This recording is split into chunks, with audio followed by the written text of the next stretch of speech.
ओम शांति 8 मे 2024 प्रातः मुरली बाबा कहउछंती मिठे बच्चे विश्वर समस्त आत्मा माने अज्ञ एवं दुखी अटंती। तुमे सेमानकर उपकार कर, बाबांकर परिचय देई खुशी कराओ, तांकर आखि खोली दियो। विश्वर समस्त आत्मा माने अज्ञ एवं दुखी अटंती। तुमे सेमानकर उपकार कर, बाबांकर परिचय देई खुशी कराओ, तांकर आखि खोली दियो। प्रश्न, कौनसी भी सेवा केन्द्रर वृद्धिर आधार कौन? कौनसी भी सेवा केन्द्रर वृद्धिर आधार कौन? उत्तर, निस्वार्थ सच्चा हृदयर सेवा। निस्वार्थ सच्चा हृदयर सेवा। तुमर सदा सर्वदा सेवा करिबार शौक रहिले हुंडी भरपूर होई रहिबो।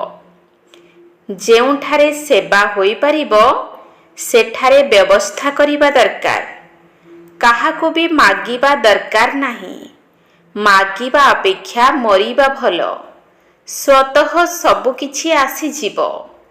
तुमे बाहर लोकंक सदृश चांदा आदाय करि परिबो नाही। मागिबा द्वारा सेवा केन्द्र शक्तिशाली हेबो नाही।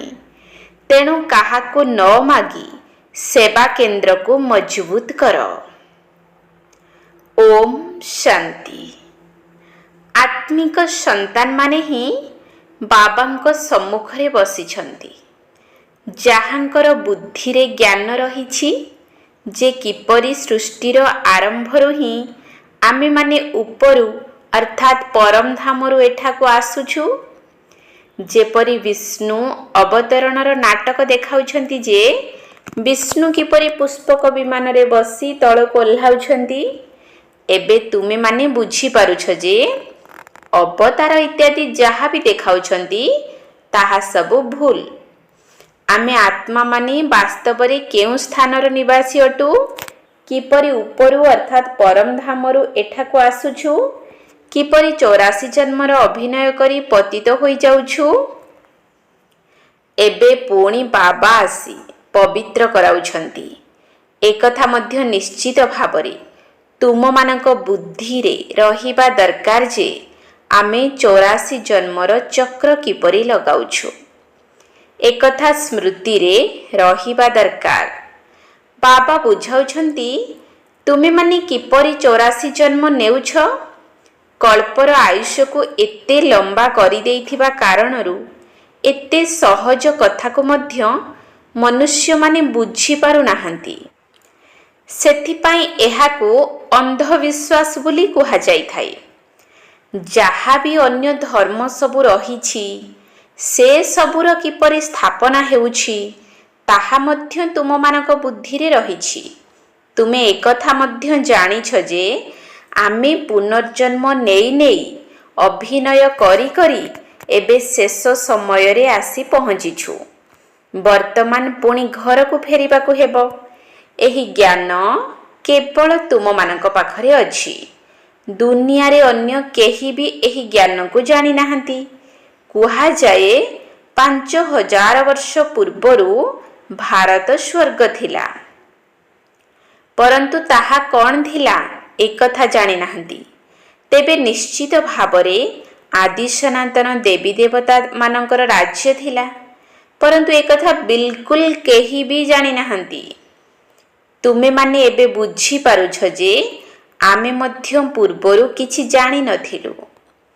अन्य धर्मर आत्मा माने कौन निजर धर्म स्थापक को जानि नाहंती? तुमे एबे सबु किछि जानि ज्ञानवान हेउछ।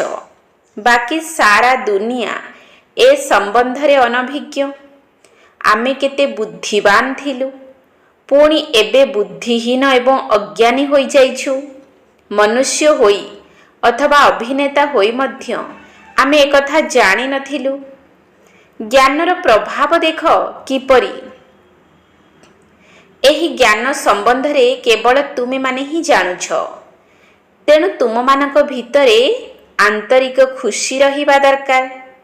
ଯେତେବେଳେ ଜ୍ଞାନର ଧାରଣା ହେବ ସେତେବେଳେ ଆନ୍ତରିକ ଖୁସି ଆସିବ। ତୁମେମାନେ ଜାଣିଛ ଯେ ଆମେ ପ୍ରଥମେ ଏଠାକୁ କିପରି ଆସିଲେ, ପୁଣି କିପରି ଶୂଦ୍ର କୂଳରୁ ବ୍ରାହ୍ମଣ କୂଳକୁ ପରିବର୍ତ୍ତନ ହୋଇଗଲେ। ଏହି ସୃଷ୍ଟିଚକ୍ର କିପରି ଘୁରୁଛି ତାହା ତୁମମାନଙ୍କ ବ୍ୟତୀତ ଦୁନିଆରେ ଅନ୍ୟ କେହି ବି ଜାଣିନାହାନ୍ତି। ତେଣୁ ତୁମମାନଙ୍କୁ ଭିତରେ ଏହିଭଳି ଜ୍ଞାନର ନୃତ୍ୟ କରିବା ଦରକାର।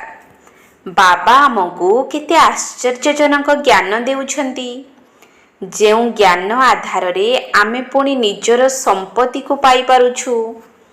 ଗୀତାରେ ମଧ୍ୟ ଲିଖିତ ଅଛି ଯେ ଏହି ରାଜଯୋଗ ଦ୍ୱାରା ମୁଁ ତୁମକୁ ରାଜାମାନଙ୍କର ରାଜା କରୁଛି। କିନ୍ତୁ ଏହା କିଛି ବୁଝି ହେଉନଥିଲା।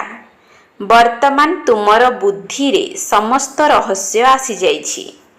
ଏବେ ଆମେ ଶୂଦ୍ରରୁ ବ୍ରାହ୍ମଣ ହୋଇଛୁ। ଏହି ମନ୍ତ୍ର ମଧ୍ୟ ବୁଦ୍ଧିରେ ଅଛି। ଆମେ ବ୍ରାହ୍ମଣମାନେ ହିଁ ପୁଣି ଦେବତା ହେବାକୁ ଯାଉଛୁ। ପୁଣି ଜନ୍ମ ନେଇ ତଳକୁ ଖସୁଛୁ।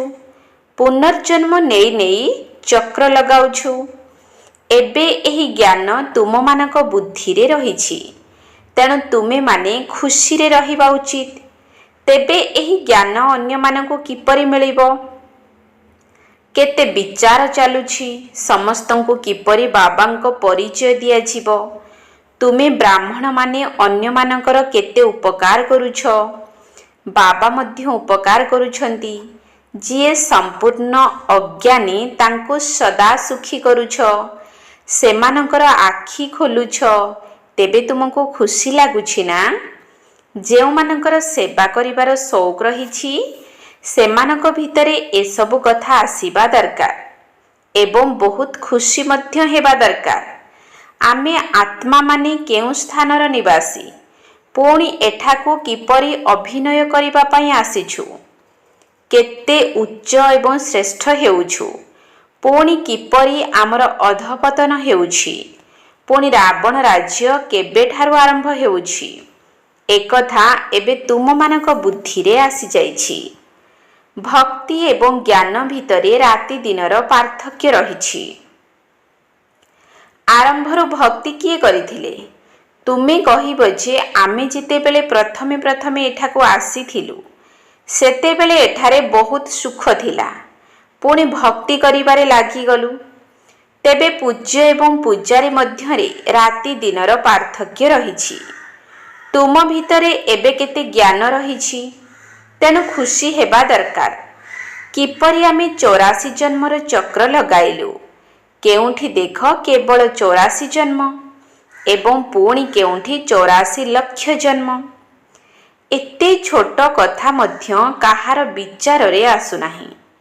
ଲକ୍ଷ ଲକ୍ଷ ବର୍ଷ ତୁଳନାରେ ତ ଏହା ଦିନେ 2 ଦିନ ସହିତ ସମାନ ହୋଇଯାଉଛି।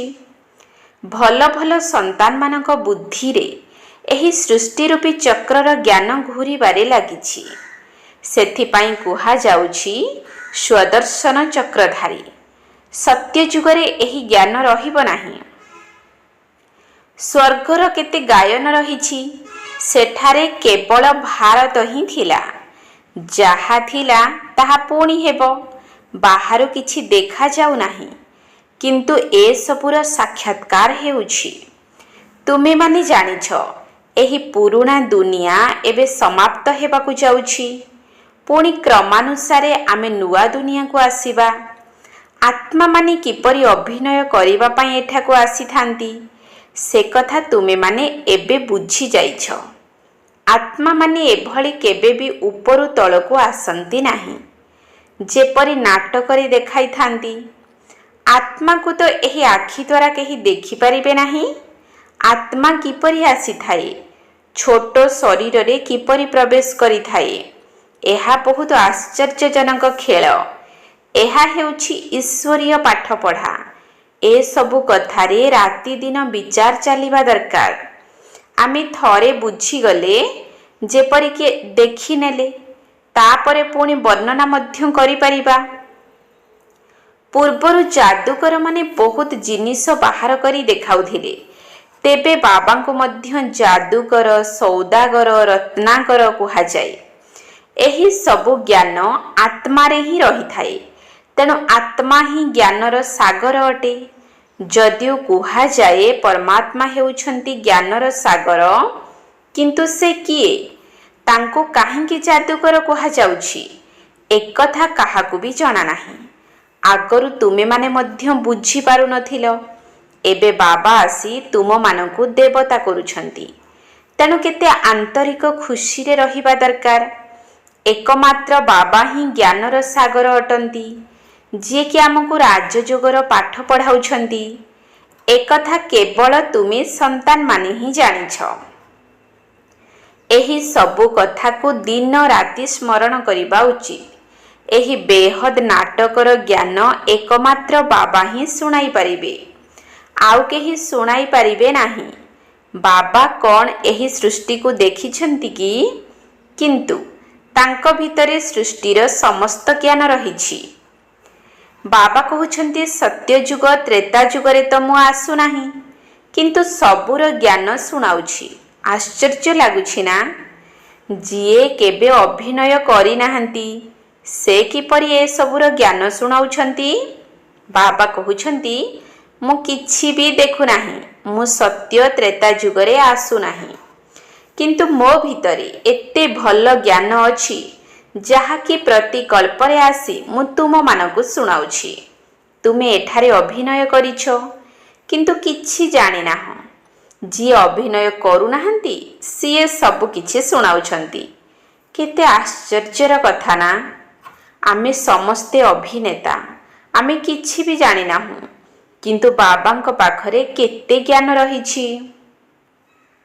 ବାବା କହୁଛନ୍ତି ମୁଁ କ'ଣ ସତ୍ୟ ତ୍ରେତା ଯୁଗରେ ଆସୁଛି ଯେ ତୁମକୁ ଅନୁଭବ ଶୁଣାଇବି?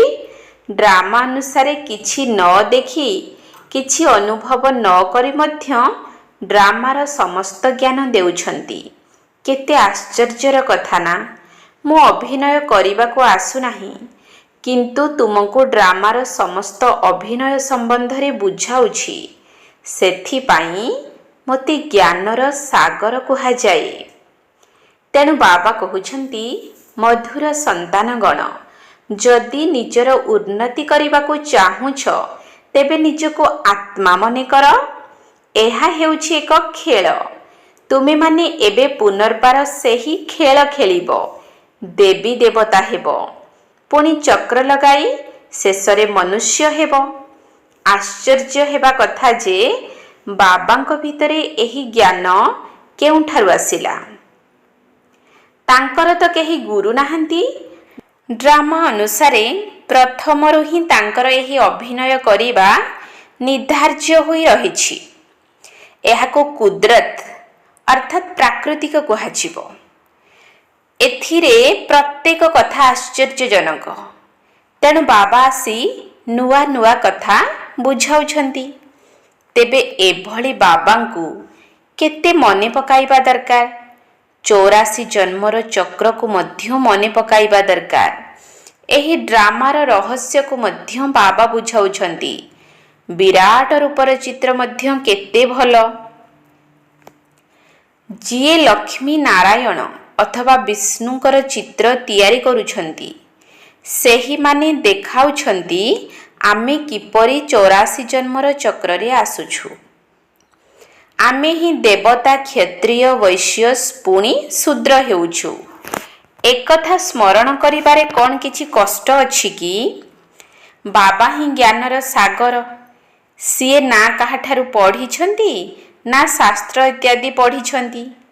କିଛି ନ ପଢ଼ି, ଗୁରୁ ନ କରି ମଧ୍ୟ ଏତେ ସବୁ ଜ୍ଞାନ ଶୁଣାଇବା, ଏଭଳି ତ କେବେ ଦେଖିନଥିବ। ବାବା କେତେ ମିଠା ଅଟନ୍ତି। ଭକ୍ତି ମାର୍ଗରେ କିଏ କାହାକୁ ମିଠା ଅର୍ଥାତ୍ ସୁଖଦାତା ବୋଲି ଭାବୁଛନ୍ତି, ତ ଆଉ କିଏ ଆଉ କାହାକୁ ଭାବୁଛନ୍ତି। ଯାହାକୁ ଯିଏ ପସନ୍ଦ ଆସିଲା ତାର ପୂଜା କରୁଛନ୍ତି। ବାବା ଆସି ଏସବୁର ରହସ୍ୟକୁ ବୁଝାଉଛନ୍ତି। ଆତ୍ମା ହିଁ ଆନନ୍ଦ ସ୍ୱରୂପ ଅଟେ, ପୁଣି ଆତ୍ମା ହିଁ ଦୁଃଖ ସ୍ୱରୂପ ଛି ଛି ଅର୍ଥାତ୍ ପତିତ ହୋଇଯାଉଛି। ଭକ୍ତି ମାର୍ଗରେ ତ ତୁମେମାନେ କିଛି ବି ଜାଣିନଥିଲ। ଭକ୍ତିରେ ମୋର କେତେ ମହିମା କରୁଛନ୍ତି, ପରନ୍ତୁ କିଛି ବି ଜାଣିନାହାନ୍ତି। ଏହା ମଧ୍ୟ କେତେ ଆଶ୍ଚର୍ଯ୍ୟଜନକ ଖେଳ। ଏହି ସୃଷ୍ଟିର ରହସ୍ୟ ସମ୍ବନ୍ଧରେ ହିଁ ବାବା ବୁଝାଉଛନ୍ତି। ଏତେ ସବୁ ସିଡ଼ି ଚିତ୍ର ଇତ୍ୟାଦି କେବେ କେହି ଦେଖିନଥିଲେ, ଏବେ ଦେଖୁଛନ୍ତି, ଶୁଣୁଛନ୍ତି। ତେଣୁ କହୁଛନ୍ତି ଏହି ଜ୍ଞାନ ତ ଯଥାର୍ଥ ଅଟେ, କିନ୍ତୁ କାମ ମହାଶତ୍ରୁ ଅଟେ, ଯାହା ଉପରେ ବିଜୟ ପ୍ରାପ୍ତ କରିବାକୁ ପଡ଼ିବ। ଏକଥା ଶୁଣି ଢିଲା ହୋଇଯାଉଛନ୍ତି। ତୁମେ କେତେ ବୁଝାଉଛ, କିନ୍ତୁ କିଛି ବୁଝୁ ହିଁ ନାହାନ୍ତି। କେତେ ପରିଶ୍ରମ କରିବାକୁ ପଡ଼ୁଛି। ତୁମେମାନେ ଏକଥା ମଧ୍ୟ ଜାଣିଛ ଯେ କଳ୍ପ ପୂର୍ବରୁ ଯେଉଁମାନେ ବୁଝିଥିଲେ ସେହିମାନେ ହିଁ ବୁଝିବେ। ଯେଉଁମାନେ ଦୈବୀ ପରିବାରର ହୋଇଥିବେ ସେହିମାନଙ୍କର ହିଁ ଧାରଣା ହେବ। ତୁମେମାନେ ଜାଣିଛ, ଆମେ ଶ୍ରୀମତ ଅନୁସାରେ ରାଜଧାନୀ ସ୍ଥାପନ କରୁଛୁ। ବାବାଙ୍କର ନିର୍ଦ୍ଦେଶ ହେଲା ଅନ୍ୟମାନଙ୍କୁ ମଧ୍ୟ ନିଜ ସମାନ କର। ବାବା ସବୁ ଜ୍ଞାନ ଶୁଣାଉଛନ୍ତି, ତୁମେ ମଧ୍ୟ ଶୁଣାଉଛ।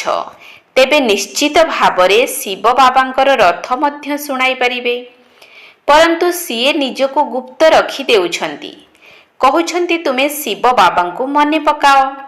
ଏହାଙ୍କର ତ ମହିମା କର ନାହିଁ। ସମସ୍ତଙ୍କର ସଦ୍ଗତି ଦାତା, ମାୟାର ବନ୍ଧନରୁ ମୁକ୍ତ କେବଳ ସେହି ଜଣେ ହିଁ କରିଥାନ୍ତି।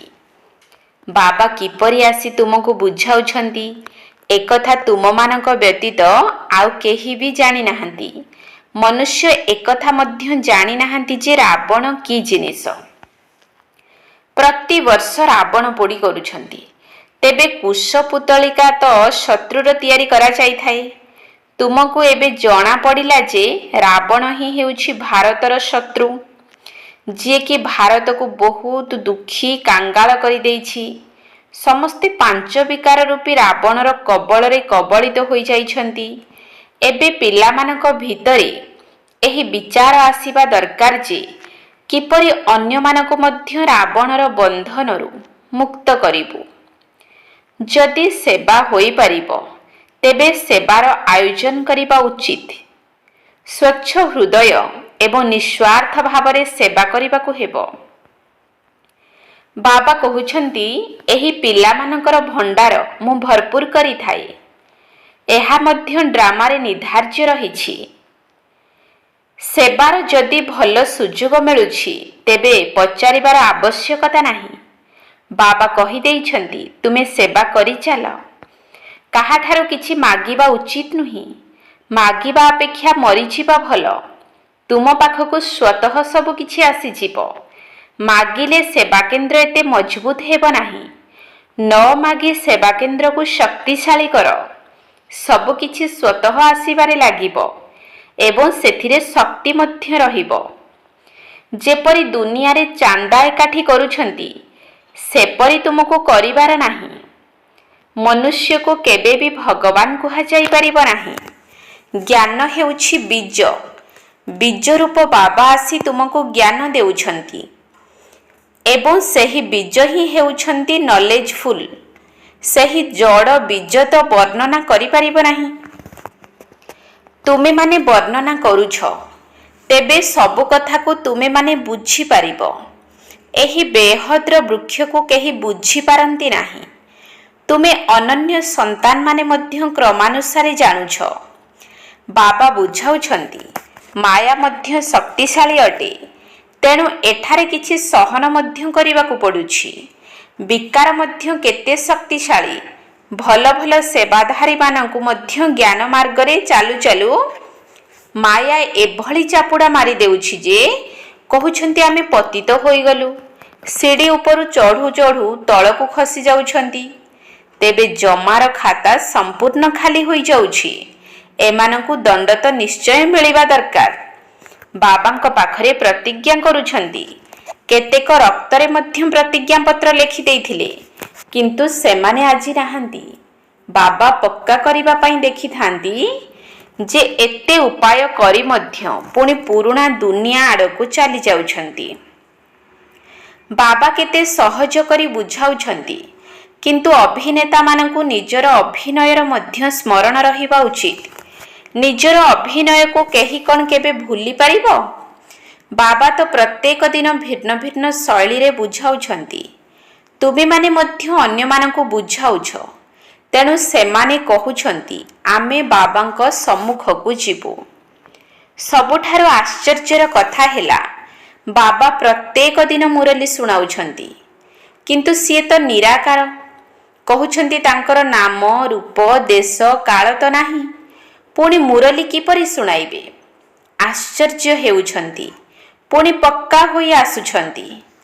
ମନରେ ଆସୁଛି ଏଭଳି ପିତା ଯିଏକି ସ୍ୱର୍ଗର ସମ୍ପତ୍ତି ଦେବାକୁ ଆସିଛନ୍ତି, ତାଙ୍କ ସହିତ ମିଶିବା ଦରକାର। ଏହିଭଳି ଚିହ୍ନି ଯଦି ଆସି ବାବାଙ୍କ ସହିତ ମିଶିବେ, ତେବେ ବାବାଙ୍କ ଠାରୁ ଜ୍ଞାନରତ୍ନ ଧାରଣ କରିପାରିବେ, ଶ୍ରୀମତକୁ ପାଳନ କରିପାରିବେ।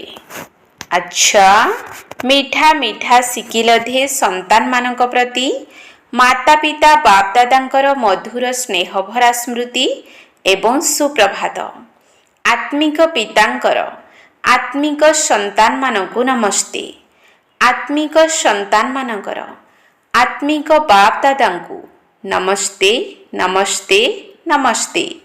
ସୁପ୍ରଭାତ। ଧାରଣା ପାଇଁ ମୁଖ୍ୟ ସାର। 1 ନମ୍ବର ପଏଣ୍ଟ, ଜ୍ଞାନକୁ ଜୀବନରେ ଧାରଣ କରି ଖୁସିରେ ଗଦଗଦ ହେବା ଉଚିତ। ଆଶ୍ଚର୍ଯ୍ୟଜନକ ଜ୍ଞାନ ଏବଂ ଜ୍ଞାନଦାତାଙ୍କୁ ସ୍ମରଣ କରି ଜ୍ଞାନର ନୃତ୍ୟ କରିବା ଉଚିତ। ଜ୍ଞାନକୁ ଜୀବନରେ ଧାରଣ କରି ଖୁସିରେ ଗଦଗଦ ହେବା ଉଚିତ। ଆଶ୍ଚର୍ଯ୍ୟଜନକ ଜ୍ଞାନ ଏବଂ ଜ୍ଞାନଦାତାଙ୍କୁ ସ୍ମରଣ କରି ଜ୍ଞାନର ନୃତ୍ୟ କରିବା ଉଚିତ।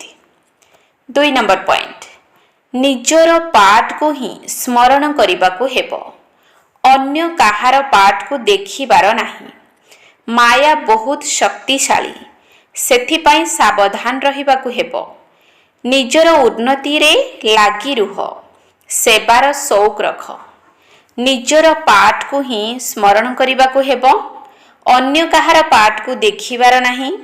ମାୟା ବହୁତ ଶକ୍ତିଶାଳୀ, ସେଥିପାଇଁ ସାବଧାନ ରହିବାକୁ ହେବ। ନିଜର ଉନ୍ନତିରେ ଲାଗି ରୁହ, ସେବାର ସଉକ ରଖ। ବରଦାନ, କାହାର ଭଲ ଗୁଣ ଉପରେ ପ୍ରଭାବିତ ହେବା ପରିବର୍ତ୍ତେ ତାକୁ ନିଜ ଭିତରେ ଧାରଣ କରୁଥିବା ପରମାତ୍ମ ସ୍ନେହୀ ଭବ। କାହାର ଭଲ ଗୁଣ ଉପରେ ପ୍ରଭାବିତ ହେବା ପରିବର୍ତ୍ତେ ତାକୁ ନିଜ ଭିତରେ ଧାରଣ କରୁଥିବା ପରମାତ୍ମ ସ୍ନେହୀ ଭବ। ଯଦି ପରମାତ୍ମ ସ୍ନେହୀ ହେବାକୁ ଚାହୁଁଛ, ତେବେ ଦେହ ଅଭିମାନର ବାଧାଗୁଡ଼ିକୁ ଚେକ୍ କର। ତେବେ ପିଲା କହିଥାନ୍ତି ଅମୁକ ବହୁତ ଭଲ ଅଟେ, ସେଥିପାଇଁ ଟିକିଏ ଦୟା ଲାଗୁଛି। କାହାକୁ କାହାର ଶରୀର ସହିତ ମୋହ ଅଛି ତ କାହାର ଗୁଣ ବା ବିଶେଷତା ପ୍ରତି ମୋହ ରହିଛି। କିନ୍ତୁ ସେହି ବିଶେଷତା ବା ଗୁଣର ଦାତା କିଏ? ଯଦି କେହି ବହୁତ ଭଲ ଅଟେ, ତେବେ ତାର ଭଲ ଗୁଣକୁ ନିଶ୍ଚିତ ଧାରଣ କର, କିନ୍ତୁ ଭଲ ଗୁଣ ଉପରେ ପ୍ରଭାବିତ ହୋଇଯାଅ ନାହିଁ। ସବୁଥିରୁ ନ୍ୟାରା ଏବଂ ବାବାଙ୍କର ପ୍ୟାରା ହୁଅ। ଏହିଭଳି ପ୍ୟାରା ଅର୍ଥାତ୍ ପରମାତ୍ମ ସ୍ନେହୀ ପିଲାମାନେ ସର୍ବଦା ସୁରକ୍ଷିତ ରହିଥାନ୍ତି। ସ୍ଲୋଗାନ, ଯଦି ଶାନ୍ତିର ଶକ୍ତିକୁ ଜାଗ୍ରତ କରିବ, ତେବେ ସେବାର ଗତି କ୍ଷିପ୍ର ହୋଇଯିବ। ଯଦି ଶାନ୍ତିର ଶକ୍ତିକୁ ଜାଗ୍ରତ କରିବ, ତେବେ ସେବାର ଗତି କ୍ଷିପ୍ର ହୋଇଯିବ। ଓମ୍ ଶାନ୍ତି। ଆସ ପାଠ ପଢ଼ିବା, ଭଲ ଚାଟ ହୋଇବା ପ୍ରତି ଗାଁରେ ପାଠଶାଳା ଖୋଲିବା। ଆସ ପାଠ ପଢ଼ିବା, ଭଲ ଚାଟ ହୋଇବା ପ୍ରତି ଗାଁରେ ପାଠଶାଳା ଖୋଲିବା। ଶିବ ବାବାଙ୍କ ନାମ ବିଖ୍ୟାତ କରିବା, ଶିବ ବାବାଙ୍କ ନାମ ବିଖ୍ୟାତ କରିବା। ତାଙ୍କ ଜ୍ଞାନ ଗୁଣ ଗାଇ ଧନ୍ୟ ହୋଇବା। ଆସ ପାଠ ପଢ଼ିବା, ଭଲ ଚାଟ ହୋଇବା ପ୍ରତି ଗାଁରେ ପାଠଶାଳା ଖୋଲିବା। ମନ ବାଣୀ କର୍ମରେ ଆମେ ପବିତ୍ର ହେବା। ବ୍ରହ୍ମଚାରୀ ହୋଇଣ ପୂର୍ଣ୍ଣ ବ୍ରାହ୍ମଣ ହେବା।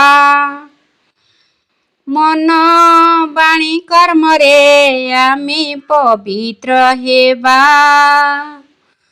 ବ୍ରହ୍ମଚାରୀ ହୋଇଣ ପୂର୍ଣ୍ଣ ବ୍ରାହ୍ମଣ ହେବା।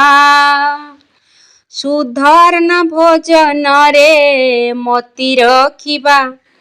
ପ୍ରତିଦିନ ମୁରଲି ଶ୍ରବଣ କରିବା। ସୁଧର୍ଣ୍ଣ ଭୋଜନରେ ମତି ରଖିବା। ପ୍ରତିଦିନ ମୁରଲି ଶ୍ରବଣ କରିବା। ମିଠା ଜ୍ଞାନ ଶୁଣି ଅନ୍ୟକୁ ଶୁଣାଇବା।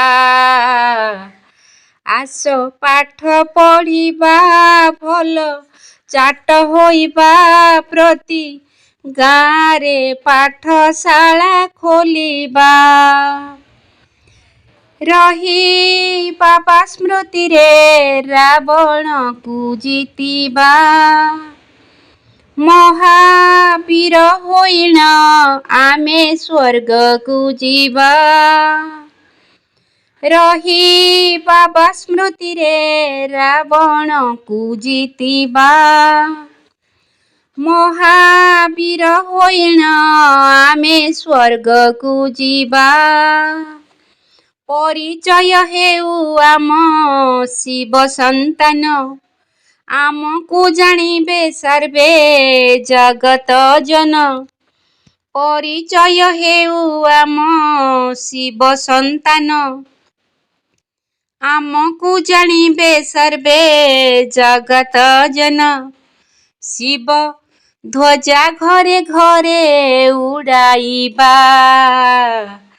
ଆସ ପାଠ ପଢ଼ିବା ଭଲ ଚାଟ ହୋଇବା ପ୍ରତି ଗାଁରେ ପାଠଶାଳା ଖୋଲିବା। ଶିବ ବାବାଙ୍କ ନାମ ବିଖ୍ୟାତ କରିବା। ଶିବ ବାବାଙ୍କ ନାମ ବିଖ୍ୟାତ କରିବା। ତାଙ୍କ ଜ୍ଞାନ ଗୁଣ ଗାଇ ଧନ୍ୟ ହୋଇବା। ଆସ ପାଠ ପଢ଼ିବା ଭଲ ଚାଟ ହୋଇବା ପ୍ରତି ଗାଁରେ ପାଠଶାଳା ଖୋଲିବା। ଆସ ପାଠ ପଢ଼ିବା ଭଲ ଚାଟ ହୋଇବା ପ୍ରତି ଗାଁରେ ପାଠଶାଳା ଖୋଲିବା।